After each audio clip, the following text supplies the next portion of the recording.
Olá, programa Cidadania Consciente mais uma vez com você, um programa voltado para debate e reflexões sobre temas do nosso cotidiano, sobretudo da nossa região sul-fluminense. Hoje nós vamos falar de educação, mas a educação com recorte na linha de educação popular.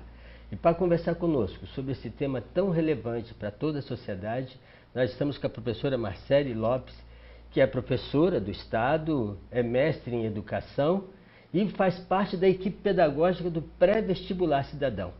Professora, tudo bem? Tudo bem, Zezinho. Agradeço a sua presença. E para dar sinal a esse trabalho de equipe, nós estamos também com o professor Caio Pinheiro, que também é professor, historiador e chefe de gabinete da FEVRE, que é a Fundação Educacional de Volta Redonda, professor que já trabalha com pré-vestibular já há um bom tempo. Tudo bem, professor? Tudo bom, Zezinho, tudo em paz, graças a Deus. Pois é, quero também agradecer a sua presença e já começar provocando vocês. Hoje se fala que a educação perdeu o encantamento. Vocês trabalham duplamente numa área de comunitária, voluntária, e também no seu trabalho normal que tem que sobreviver. E tem muitos problemas, há problemas variados que os professores enfrentam. Encantamento por educação. O professor perde isso? Zezinho, essa palavra, né, encantamento, chama muito a nossa atenção, principalmente em quem trabalha com educação popular hoje em dia, né? Porque parece que isso nos falta de alguma forma. E buscar isso nesse trabalho voluntário, nesse trabalho em parceria, um trabalho em que você mais recebe do que dá, isso é fantástico, assim.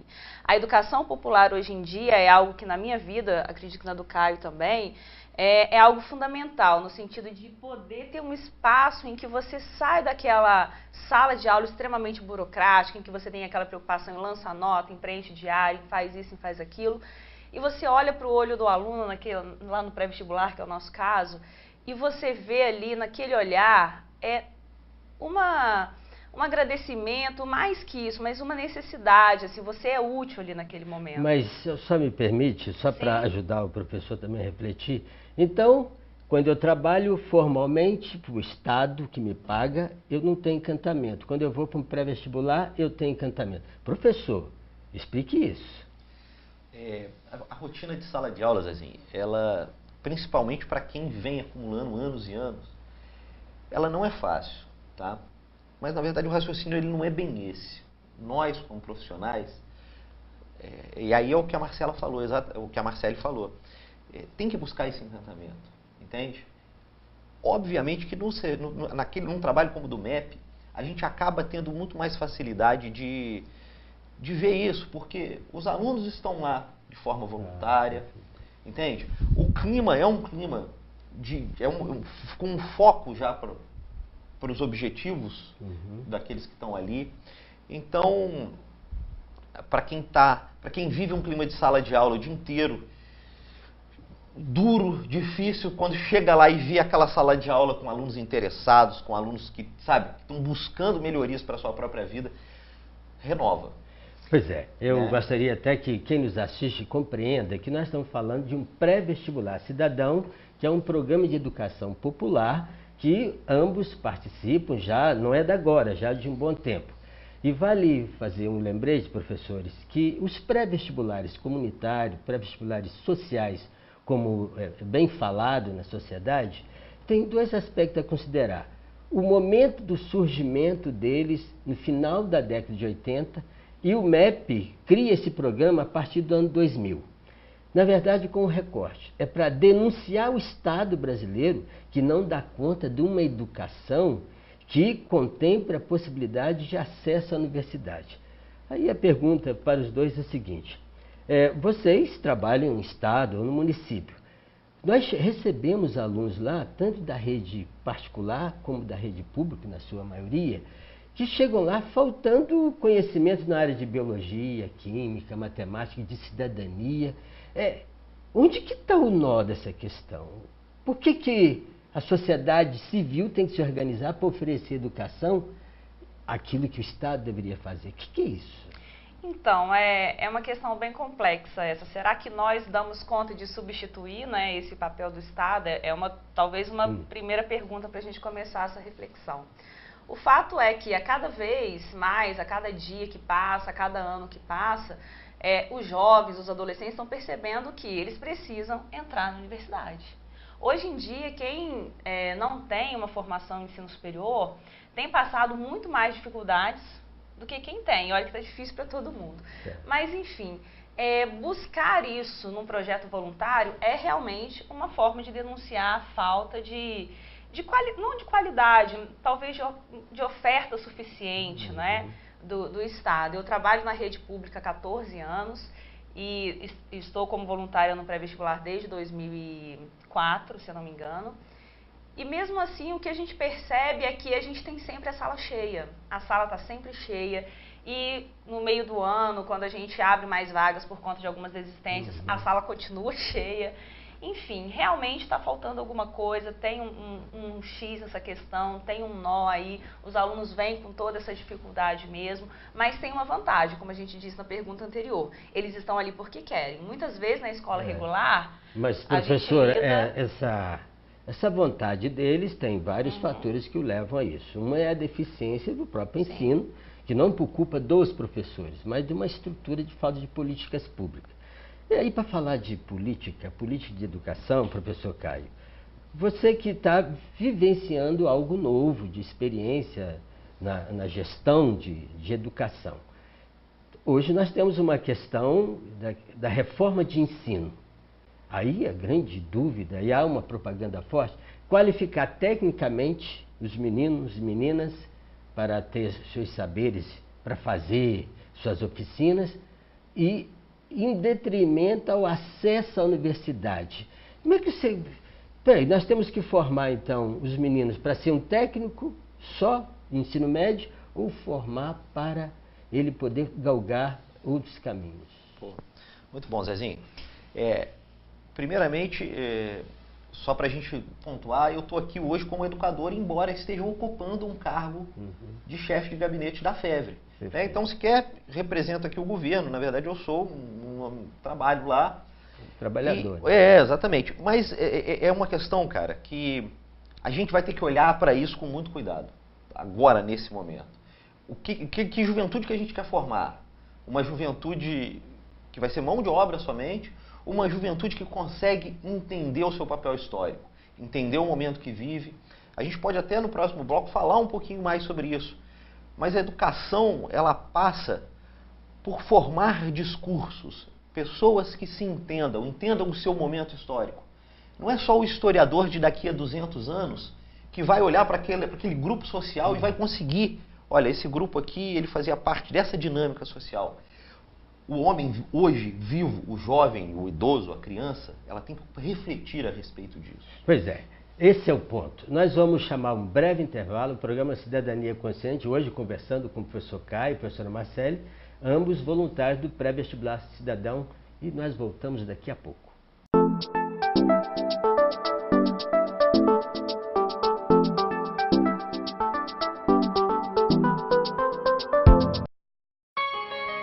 Cidadania, atitude e envolvimento. Uma cidade cresce com a participação de todos. Sessões públicas da Câmara de Volta Redonda. Compareça, participe. Acompanhe de perto as decisões e debates que contribuem para o desenvolvimento de nossa cidade. Todas as segundas, terças e quintas, às 6 da tarde. Câmara de Volta Redonda, construindo juntos. As dores eram muito fortes, eram dores assim absurdas que se pudesse arrancar o braço eu arrancaria. Tive que parar de trabalhar, tive que parar de fazer tudo. Até para tomar um copo de água era muito difícil. Nem isso a gente consegue fazer. Eu estou com chikungunya, ele está com mais de 8 meses. Um simples mosquito pode marcar uma vida. Um simples gesto pode salvar. Elimine os criadouros do mosquito transmissor da dengue, zika e chikungunya. Proteja a vida. Governo Federal. Você está vendo isso? Seu cliente também. A TV Ideal é um canal de vitrine para seu negócio, presente na web e na sua televisão. a mídia de impacto ideal para a sua empresa. TV Ideal, nossa cidade na TV. Anuncie com a gente. 3337-8199.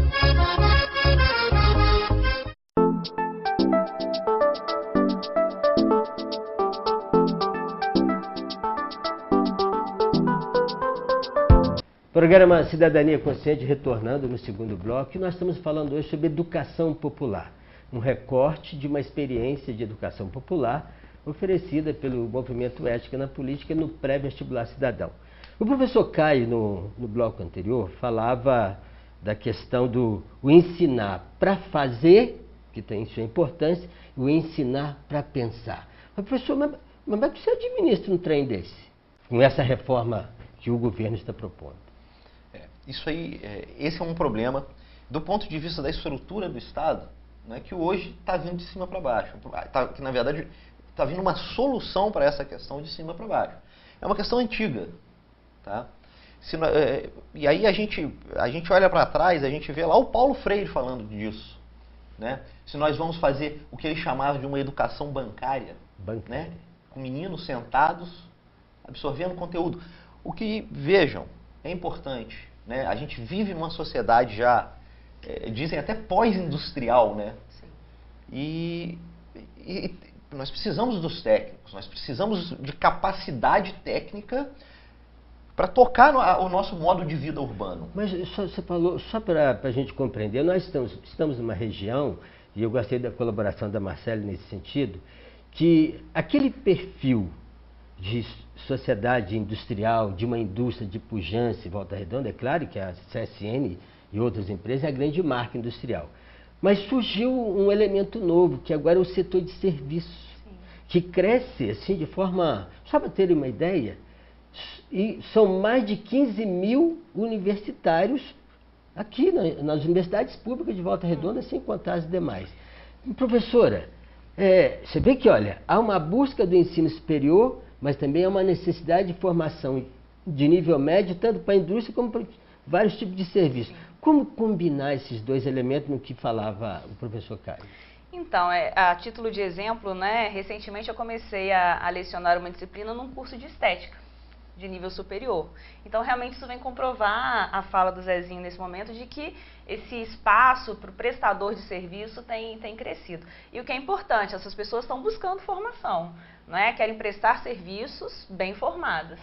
Agora, abrir esse espaço para uma formação que seja uma formação completa, acho que talvez seja esse o ponto, dentro do espaço que nós temos na nossa região, é fundamental. Se nós pararmos para ver que a gente já tem assim, escolas de tempo integral, de nível médio de tempo integral, formando o técnico, não é? Formando o adolescente para uma futura profissão e, ao mesmo tempo, inserindo ali naqueles conteúdos as questões voltadas para o acesso ao ensino superior. Então, assim, a educação de tempo integral que tem começado a aparecer na nossa região, isso em escolas públicas, que eu estou dizendo, obviamente, já tem olhado um pouco mais para esse lado, então, né? Para a formação de mão de obra. Você tocou num ponto de educação integral, que é um programa antigo do Estado, que Darcy Ribeiro foi o referencial. Quer dizer, essa experiência você compreende, no seu entendimento, ela vai alavancar essas possibilidades de fazer essa associação. Sim, é possível, mas assim, depende também do desenho do curso, né? Como se desenha um curso. A formatação. Isso, a formatação. Porque hoje em dia, se você olhar na escola pública, aqui na nossa região, a gente tem umas 2 ou 3 experiências estaduais de educação em tempo integral, cada uma com um desenho diferente. E a grande questão é, será que isso vai para frente? Será que isso vai dar certo? O fato eu trabalho numa escola desse modelo, com esse desenho, uma escola estadual com esse desenho, e eu vejo que o que se oferece para aluno lá de alguma forma, diferente do que se oferece na escola regular. Você está falando e eu só não cortando, cortando, só para lembrar, eu quero insistir numa questão que o professor Caio falava, porque ele está numa experiência, na verdade, no espaço de município, para ajudar os alunos a buscar esses saberes. Há políticas assim bem focadas nesse sentido para provocar nesses estudantes que estão naquele espaço que você está atuando, para que ele, primeiro, se encante e, segundo, ele tenha a oportunidade, porque só para lembrar você que nos assiste, o garoto com 18 anos, ele fica doido para ter seu dinheirinho. Mas, ao mesmo tempo, ele está sonhando, pode ser provocado a sonhar e ir para a universidade.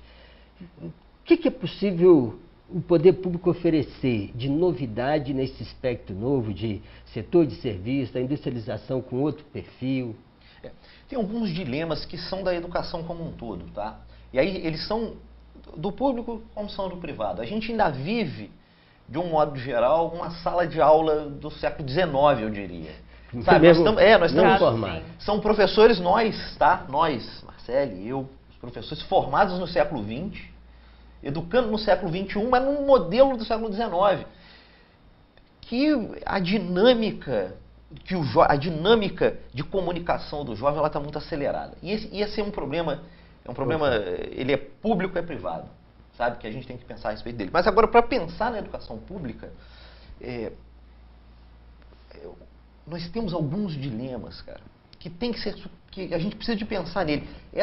Quando o técnico está vindo, e aí eu ponderei, vocês ponderaram, olha, é importante o jovem, ter a oportunidade de ganhar o dinheiro dele. Mas a gente não pode suprimir o ensino de história igual está sendo feito, sabe? O mundo, Volta Redonda, ela está do jeito que está, porque teve um caminhar para chegar até aqui. O cidadão precisa de entender aonde ele está. E aí, quando a gente vê esse ensino técnico vindo de cima para baixo e dizendo que eu vou poder escolher o que eu vou fazer, será que vai poder mesmo? Será que o governo federal, o Estado, é o governo do Estado, que está quebrado, que está sem dinheiro para pagar o salário, será que ele vai conseguir oferecer cursos técnicos nas diversas áreas do conhecimento em todas as unidades? Não vai. O que a gente vai fazer, e aí, infelizmente, porque é importante fazer esse menino também começar a ter acesso à sua renda, mas do jeito que está, a gente vai empurrar a nossa juventude para fazer cursos que, sabe, entendeu? Vai ter um colégio inteiro formando professor de alguma coisa, o outro um colégio inteiro formando técnico de segurança do trabalho, que não é a solução, Zezinho. O que seria uma utopia também, né? Muito difícil. Acho que vale a pena a gente só dar uma provocação, porque nós estamos sentindo que a gente vai esbarrar, e que bom que nós vamos esbarrar isso, numa dimensão da cidadania desta pessoa, desse jovem que está buscando conhecimento. E aí nós vamos conversar no próximo bloco, falando um pouco dessa formação cidadã, que hoje nós estamos trocando aqui algumas experiências sobre uma experiência comunitária de pré-vestibular social, que foi pioneiro em Volta Redonda, o pré-vestibular cidadão do movimento Ética na Política. Daqui a pouco nós voltamos.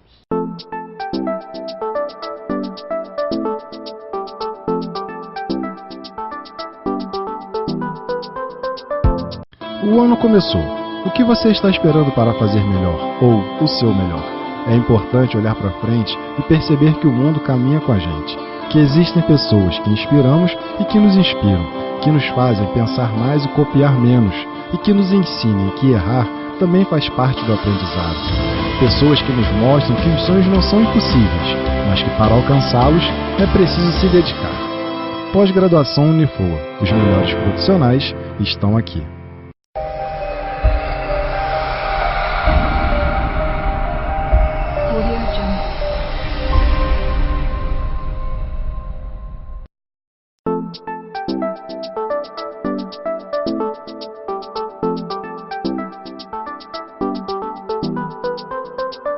Programa Cidadania Consciente, mais uma vez com vocês, hoje conversando sobre educação popular.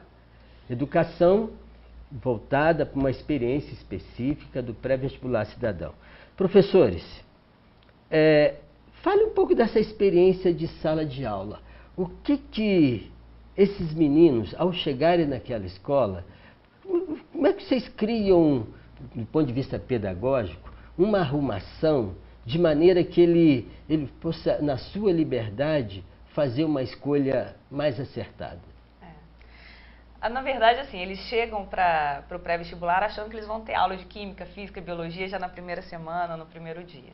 E nós lá no pré-vestibular, nesse programa do MEP, nós oferecemos nessa primeira semana uma semana de sensibilização e integração, em que esse jovem começa a entender um pouco qual é o nosso objetivo com eles, porque além dessa formação, além de alguma forma tentar suprir a carência que ele tem de uma educação de qualidade, a gente também tenta fazer com que esse jovem possa ser um cidadão melhor no espaço em que ele vive. E isso fica nítido nessa semana de sensibilização e integração. Então, vocês ajudam os meninos e meninas e senhoras também, adultos senhores lá, e senhoras, de compreender aquilo que o professor falava, desse espaço onde ele vive, de espaço de cidade, de cidadania. É um pouco isso, professor? É isso. Eu acho que, igual aconteceu na semana passada, na terça-feira eu não pude ir, mas o Zezinho estava, né, Zezinho? Os alunos foram levados, ao invés de ir para a sala de aula, foram levados para a Câmara dos Vereadores para assistir uma sessão. Sabe, muita gente às vezes sequer sabe o dia que tem a sessão, como é que é a dinâmica daquilo, quantos vereadores tem, quem são os vereadores, o que eles fazem. Quando você pega um grupo de alunos, um grupo de alunos não, um grupo de cidadãos, e leva para dentro da Câmara, você está quebrando um paradigma. Aquele espaço é público, aquele espaço é nosso. E é a partir disso que a gente busca construir essa dinâmica. É claro que ao longo do ano, né, é um curso pré-vestibular, a dinâmica é uma dinâmica de caçar conteúdo, né? O objetivo também é colocar eles, dar um passo. Eu gostaria de insistir nessa questão da semana, dessa experiência que, eu não sei, perguntar para vocês, se ela ocorre em escolas privadas, em escolas particulares, escolas públicas mesmo. No momento de chegada do aluno, dizer para ele que ali é um lugar de saída, é um lugar porque amanhã ele vai ser o médico, o engenheiro, e aí teve uma experiência de testemunhos também que ocorreram na escola, de pessoas que passaram pela escola. Você pode dizer, isso é importante? Sim, nós temos assim, várias experiências, não só de quem ingressou no ensino superior, mas de pessoas também que, pelo pré-vestibular, compreenderam novos sentidos para a sua caminhada, que não o ensino superior, que não a universidade. E isso também é gratificante, quando uma pessoa volta e nos diz, olha, eu estive aqui, eu aprendi com vocês e pude colocar a minha vida no eixo, me organizei e percebi que o que eu queria era determinado caminho, estou seguindo esse caminho feliz, satisfeita. A gente tem alunos lá que passaram em concursos de nível médio, né, fazendo a prova, hoje estão bem empregados e satisfeitíssimos, né, com o tempo que estiveram conosco. Professor, você como historiador, eu gostaria de insistir no aspecto que o senhor falou com muita clareza, que Volta Redonda teve uma caminhada. Nós somos uma cidade já idosa, iniciando a sua idade idosa de 62, 63 anos. Quer dizer, tem 3 gerações que estão vivendo nessa cidade. Uma cidade que teve seu marco histórico industrial muito pujante. Hoje, ela tem que pensar novos modos. Pós-modernidade, universidade chegando. Quais os grandes desafios para essa cidade, do ponto de vista assim, para a juventude que está buscando caminhos novos? A gente vive um momento um pouco diferente se a gente olhar a década de 60 em Volta Redonda, a década de 70, em que a gente tinha um cidadão vivendo na cidade, ocupando o espaço do funcionário da CSN.